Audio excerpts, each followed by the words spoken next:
Dear student, today we discuss about control of money supply by the RBI। देश का जो central bank है वो अभी तक हमने पढ़ा कि मनी के सप्लाई करता है, मिनिमम रिजर्व सिस्टम को फॉलो करके वो मार्केट में नई करेंसी लेके आता है। जैसे कुछ एक मिनिमम रिजर्व वो अपने पास रखता है, फिर मार्केट में वो करेंसी जारी करता है, कमर्शियल बैंकों को उधार देता है, कमर्शियल बैंकों के साथ काम करता है। ये सब चीज़ हमने पढ़ी। अब हम ये पढ़ेंगे कि जो हमारा सेंट्रल बैंक है वो किस तरीके से मार्केट में जो मनी की सप्लाई है उसको कंट्रोल कर सकता है या मार्केट में मनी की सप्लाई में बहुत ज़्यादा फ्लो कर सकता है। तो हमें ये देखना है कि जो मनी सप्लाई है उसके टू कंसेप्ट हैं, एक है क्वांटिटेटिव और दूसरा है क्वालिटेटिव इंस्ट्रूमेंट। तो उन दोनों को यूज़ करके वो मनी की सप्लाई मार्केट में कंट्रोल कर सकता है। फर्स्ट हम पढ़ेंगे quantitative instrument, credit control. Quantitative instrument are those instrument of credit control which focus on the overall supply of money in the economy. Supply of money is lowered to tackle inflation, it is raised to tackle deflation। जैसे कि bank rate है बेटा। अब ये bank rate कल मैंने इसके बारे में आपको डिटेल से बताया था कि बैंक रेट वो रेट होती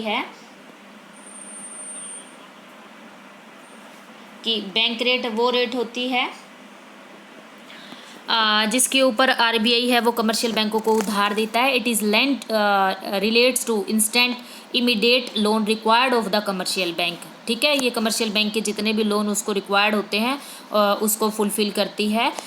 द इंक्रीज और decrease bank rate is often followed by increasing in the market rate of interest rate is charge by the commercial bank from the general public according to the cost of credit. अच्छा देखो बेटा, जब inflation का time होता है, दो time period होते हैं मार्केट में, एक इन्फ्लेशन का और एक डिफ्लेशन का। तो जब इन्फ्लेशन का टाइम पीरियड होता है ना, तो इन्फ्लेशन का मतलब होता है कीमतों का बहुत ज़्यादा बढ़ जाना, यानी कि prices day by day increase हो रही है, फिर भी लोग डिमांड बढ़ा रहे हैं। जब तक हम लोग डिमांड बढ़ाते रहेंगे प्राइस बढ़ने के बाद भी, तो वो इन्फ्लेशन होगा, प्राइसेस और ज़्यादा बढ़ेगी, क्योंकि हमें तो कोई इम्पैक्ट ही नहीं हो रहा प्राइस बढ़ाने का।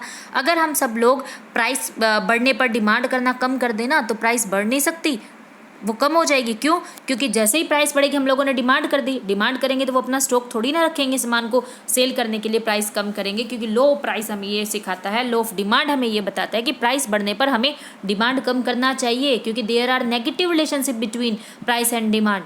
ठीक है, तो अब बैंक रेट में पब्लिक जब कि प्राइस बढ़ने के बाद भी डिमांड बढ़ा रही है, तो गवर्नमेंट उसमें ये रोल प्ले करता है कि गवर्नमेंट चाहता है या आरबीआई चाहता है कि जो कैश है ना पब्लिक के हाथ में कम हो।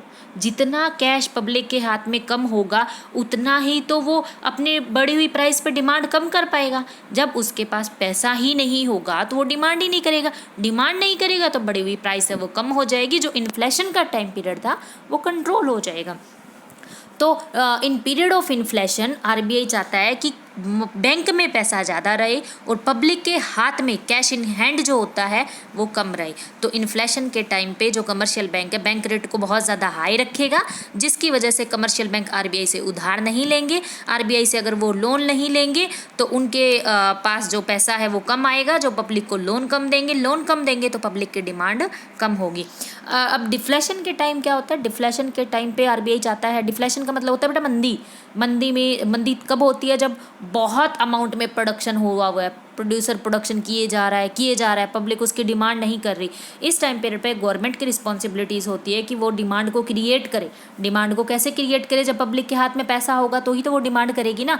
तो वो सोशल वेलफेयर पे पैसा खर्च करती है, रोड बनाती है, हॉस्पिटल्स बनवाएगी, सड़कें बनवाती है, बहुत हेल्थ एजुकेशन वेलफेयर पे वो पैसा खर्च करती है, जिसकी वजह से पब्लिक को रोज़गार मिलता है, एम्प्लॉयमेंट मिलता है, इनकम जनरेट होती है। इनकम होएगी तो वो पब्लिक डिमांड करेगी। तो डिफ्लेशन के टाइम पीरियड में गवर्नमेंट इस तरीके से पॉलिसी इंप्लीमेंटेशन करती है कि बैंक रेट को कम रखे। जितना बैंक रेट कम होगा उतना ज़्यादा पब्लिक लोन लेगी, जितना पब्लिक लोन लेगी उतना उसके पास कैश होगा वो उतनी ही डिमांड बढ़ा पाएगी। तो बैंक रेट को इन्फ्लेशन के टाइम हाई रखती है और डिफ्लेशन के टाइम आरबीआई है वो लो रखता है। सेकंड है हमारा open market operation. Open market operations refer to the sale and purchase of security in the open market by the RBI on behalf of the government by selling the securities like national saving certificates in the open market. The RBI soaks liquidity from the economy and by buying the securities with RBI release liquidity. When liquidity is shocked, cash reserve of the commercial banks are squeezed, implying a cut in their credit creation capacity. On the other hand, when liquidity is raised, as during recession deflation, cash reserve of the bank tends to rise, implying a rise in credit creation capacity of the commercial bank. Thus, inflation is corrected by the selling the securities and shocking liquidity, while deflation is occurred by buying the securities and releasing the liquidity. बेटा open market operations में वो क्या करता है, RBI government के behalf पे government की जो स्टॉक है या सिक्योरिटीज़ हैं उनको सेल करता है या परचेज करता है। अब टाइम पीरियड हो इन्फ्लेशन का, मैं पहले भी बता चुकी हूँ, फिर रिपीट कर रही हूँ। आरबीआई चाहता है पब्लिक के हाथ में कैश इन हैंड कम हो, तभी वो बढ़ी हुई प्राइसों पे डिमांड नहीं करेगा। तो वो क्या करता है, गवर्नमेंट की सिक्योरिटी सेल कर देता है। जब गवर्नमेंट की सिक्योरिटी सेल करेगा तो पब्लिक के पास तो सिक्योरिटी होगी, पैसा तो आरबीआई या गवर्नमेंट के पास होगा।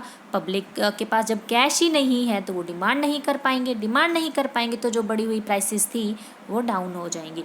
Time deflation